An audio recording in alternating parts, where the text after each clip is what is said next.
everybody. Today I'm talking about Sun in Virgo from 17th September to 17th of October. The transit starts off quite coolly, not much happening, pretty good, but the end is dramatic because we have a solar eclipse on 14th of October, while Rahu Ketu are still in Libra Aries axis. The eclipse is at the end of Virgo, and it's the first solar eclipse in Virgo, and we'll have a few more. And it starts a dramatic cycle of eclipses and into this little bit of chaos of October 2023. So let us explore the Sun in Virgo.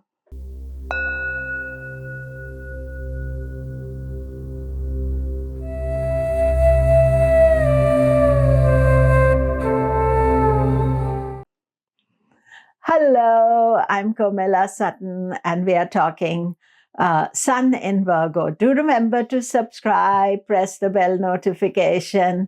Also, want to remind you that my 2024 courses are taking place from March 2024.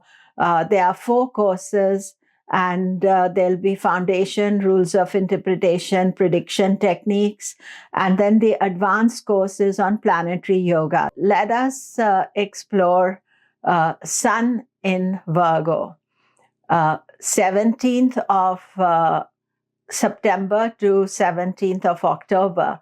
But first, let me apologize for my erratic posting. What has happened is that Ketu was going over my moon, and that Ketu transit has messed up with my very planned and organized life. So suddenly there was all sorts of things happening. I went to the ashram. I celebrated my 70th birthday, all positive actually. And then there was a family wedding, unexpected, last minute, and as you know, Indian weddings, a lot of occasions. And I had even recorded the September news, but I was just so busy, I couldn't do it. So now, we have a new moon, and Mercury's gone direct, and hopefully lots of news to come to follow. So my apologies. And I am usually very good. I'm all planned out and everything. And Ketu has left my moon. So he's still in the vicinity, but at least that super dramatic transit is over. And even though I'm an astrologer, I also feel the transit. So that is something for you. And so my apologies again. So let us talk Sun in Virgo. And this is a very interesting transit because it's very nice. Nothing much is happening until the end of the transit. On 14th of October, there is a solar eclipse, the first one in Virgo, and it's a Ketu eclipse.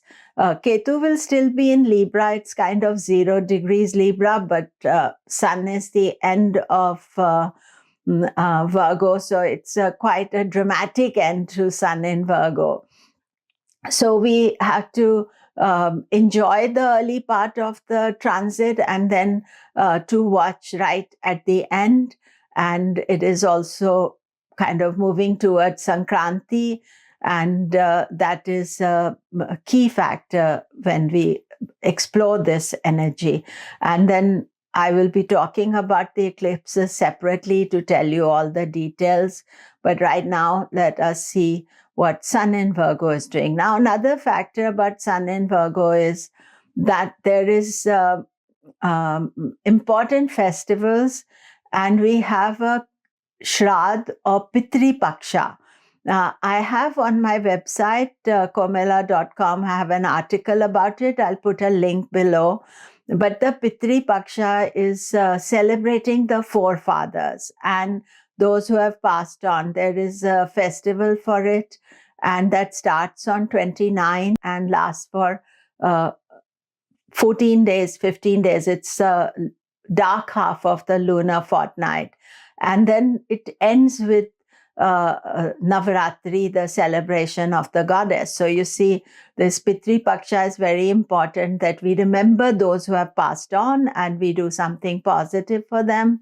And that is starting 29th of September and will be lasting for 15 days. And otherwise, I would say that this transit, 1st of October, Mercury comes into Virgo, so Mercury is exalted, and Sun is with an exalted planet and the lord of its sign. So that is good for the Sun. It's just, and Mercury has a fast rush through Virgo, and it will be part of the eclipse as well, and more on the eclipse video. And then, that's mostly it is positive for Sun to have exalted lord of its sign while it's transiting. But we do need to be conscious that the end, and so in a way plan, don't do something important at that time. Just the other day, somebody was saying they want to celebrate a function on 14th of October, and I said, don't do it. It's an eclipse day. And so to put that date in your diary as well. And don't do anything super stressful around that time as well. So how does it affect you? Let us explore. Aries, Virgo is the 6th house, Sun going into your 6th house, very much thinking about health and healing. And for Aries, I'm going to make another video. There's a Mars-Ketu conjunction. So Mars-Ketu, you need to watch out. It's the beginning of October, and I'm going to make another video about it. But think about this time of the year when you're planning your health regime and what are you going to do, how you're going to make things better for yourself. Taurus, Virgo is the 5th house, and the eclipse is also taking place in the 5th house. So 5th house is connected to children, creativity, and especially, children can be a handful, and especially around the 14th of October, you're keeping an eye out for it, and just be conscious about if they are playing up or something towards that time. Maybe it is connected to the eclipses. Gemini, Virgo is your 4th house, home, happiness, and this is the last solar month where Ketu is not going to be in Virgo. Ketu is going to come into Virgo at the end of October. And so Sun and Mercury is going to get exalted. So I would say this is a rather special time for you. Lots of things happening and strength as well. But watch for the 14th, which is the eclipse day. And it's in your 4th house, and home, you may be thinking about changing home or making some changes, or 4th house also connected to mother, so to watch for that. Cancer, Sun is in Virgo, which is your 3rd house of self-effort, ideas, what you're going to do, communicate with people. This is a good transit for you. As I said, there's nothing major to worry about. Only thing is the eclipses, 14th of October, because you are always, moon is involved in the eclipses. So 14th of October is a solar eclipse at the new moon. So just keep an eye out for it. Leo, Virgo is your 2nd house. Sun is your ascendant ruler. 2nd house is about money, finances, savings. Great time to think about your savings. What are you thinking about your future? Financial security. And especially when Mercury also comes there after 1st to 15th, Mercury has a short visit. But don't take risks with your finances on the 14th of October. Virgo, Sun is coming to you. So they're highlighting you, and Mercury is coming there. So this is highlighting you in a very strong, positive way. But for Virgo, it is important to understand that 30th of October, Ketu is going to come into Virgo. And the Ketu eclipse, first Virgo eclipse, is happening on 14th.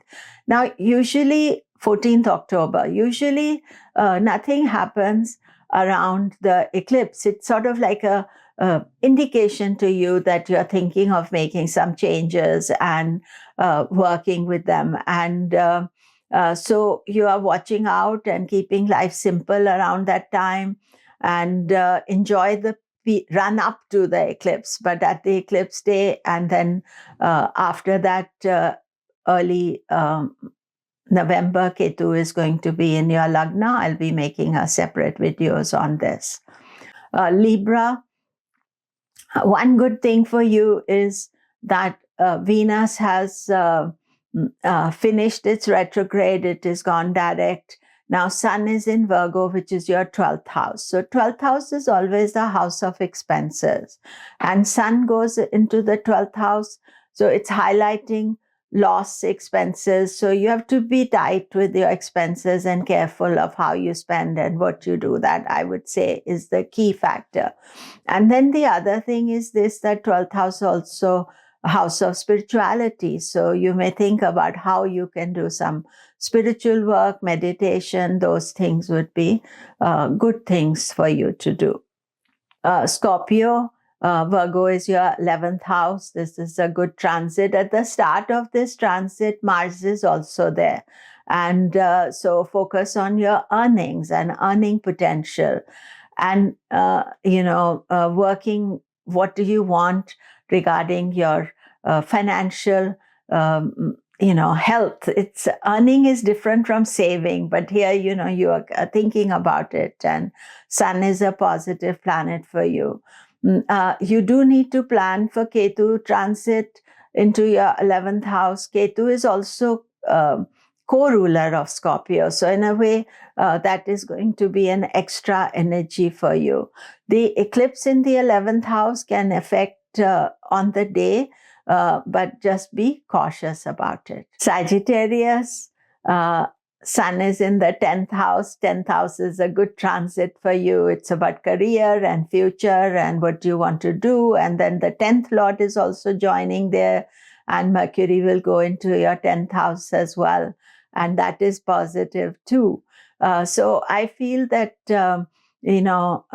what is the main issue would be the eclipses that are going to be happening. And the first one is on 14th of October. And the eclipse in the 10th house means that there may be some change within your career, or you may be thinking of changing your career. But go slowly. This is just the start of the energy. And don't kind of make an impulsive decision regarding that. But in the meanwhile, enjoy the transit. Capricorn, Virgo is your 9th house. 9th house is the house of guru, learning.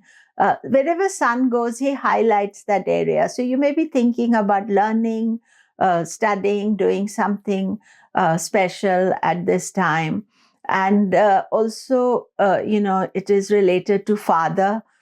So this will be good time for relationship building with father and quality time. But also watch out for the eclipse on 14th of October, because it can have an impact on, you're changing your course in your learning, education, but also in the relationship with your father. There may be some things that come up that you have to deal with. Aquarius, Sun in your 8th house. This is not the best transit for you. 8th house is sudden, unexpected transformation, or it can also give you travel and doing something unusual. Now, I would say that the main thing to watch at this stage is that things happen unexpectedly, react to them. Don't create changes for yourself. However, it's a short transit. It happens once a year, always around this time. Sun is in the 8th house for you. So you can look back historically what happened. Mercury is there, which is good, but Ketu and the eclipse around 14th is important to check at that time. And also there can be some challenges with your relationships around 14th. Pisces, Sun is in your 7th house of relationship, marriage, partnerships. And I would say it's a normal transit. Nothing much happens there. The main thing is the end of this transit when the eclipse is taking place in the 7th house. Now, eclipses are neither negative nor positive. Eclipses are transformational change, and they disrupt the energy. As I was telling you, my stuff got disrupted. So that is the thing that you have to watch out for. And I will be making a separate video about the Ketu transit in Virgo and Rahu in Pisces. I mean, it's a big transit for you because Rahu will come into Pisces, Ketu, and so how to deal with it, what to do. So watch out for it. It'll be come out quite soon now. So that is it for today. Thank you very much. Do remember to subscribe. All the best.